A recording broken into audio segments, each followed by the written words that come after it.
사무엘의 말이 온 이스라엘에 전파되니라.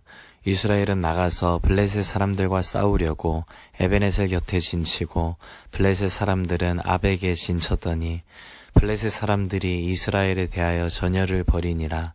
그 둘이 싸우다가 이스라엘이 블레셋 사람들 앞에서 패하여 그들에게 전쟁에서 죽임을 당한 군사가 4,000명 가량이라.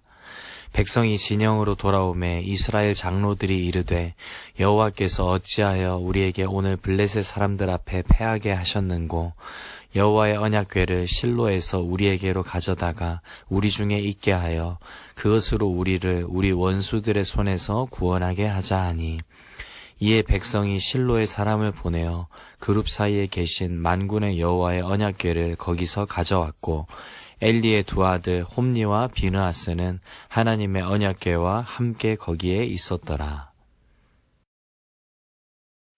오늘 이스라엘 백성들은 블레셋과 대치하고 있는 상태였어요. 그리고 전투가 벌어졌고 이스라엘은 블레셋에게 대패하고 말았는데요. 이 일로 인해서 백성들과 지도자들은 큰 충격을 받을 수밖에 없었어요. 왜냐하면 당시의 전쟁은 단순히 국가 간의 전쟁의 개념이 아니라 각 나라가 섬기고 있는 신들의 전쟁으로 인식되고 있었기 때문이에요.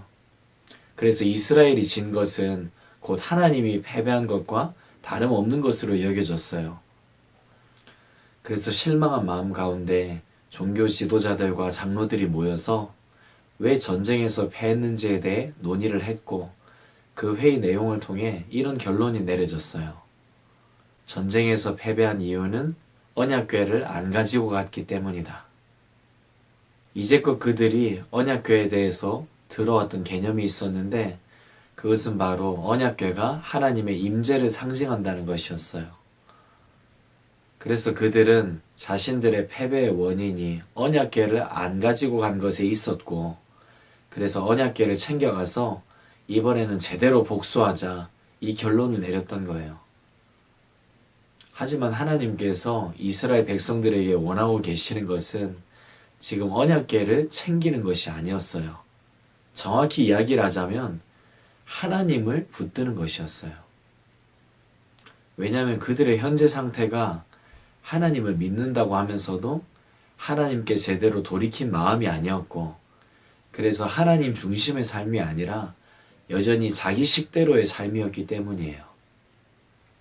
따라서 지금 블레셋과의 전쟁에서 승리하기 위해서 이스라엘에게 가장 필요한 것은 하나님의 임재를 상징하는 언약궤가 아니라 회개였고 돌이킴이었어요. 그런데 참 안타깝게도 이스라엘 백성들은 하나님께 관심을 두지 않고 언약궤에만 집중했어요. 그렇게 언약궤에 집중해서 그들이 언약궤를 가지고 전쟁에 나갔는데 그 결과가 어떠했을까요? 블레셋 사람들이 쳤더니 이스라엘 사람들이 패하여 각기 장막으로 도망하였고 살육이 심히 커서 이스라엘 보병이 엎드러진 자가 3만 명이었으며 하나님의 궤는 빼앗겼고 엘리의 두 아들 홈니와 비느하스는 죽임을 당하였더라.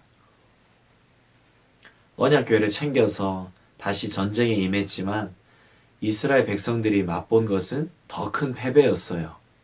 3만 명이 죽었고 언약궤를 빼앗겼고 엘리 제사장의 두 아들 홈니와 비느하스는 모두 죽었어요. 여기서 분명히 보게 되는 것이 뭘까요? 바로 언약궤라는 것이 하나님의 임재를 상징할 뿐이지 결코 하나님 그 자체는 아니라는 거예요.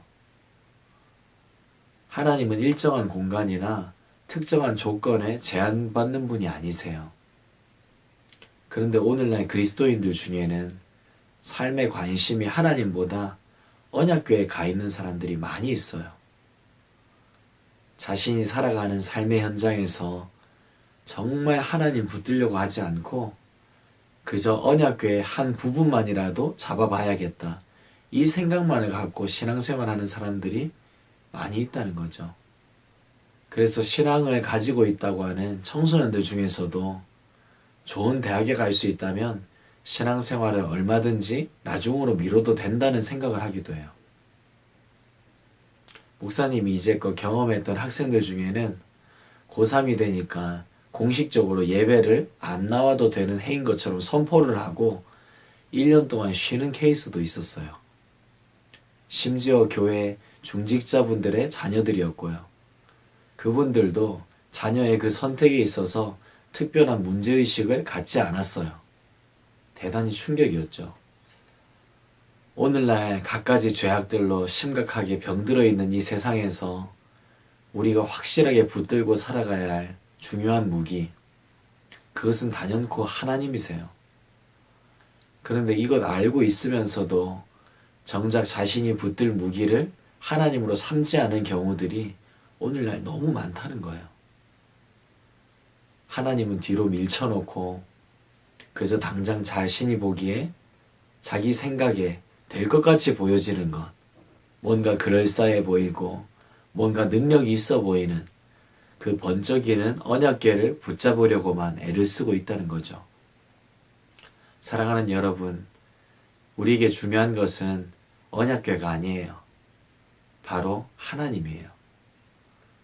우리에게 중요한 것은 예배의식에 얼마나 바르게 참여했느냐가 아니라 얼마나 주일 예배에 잘 출석하고 있느냐가 아니라 얼마나 예배자의 중심을 갖고서 하나님 앞에서 살아가고 있느냐예요.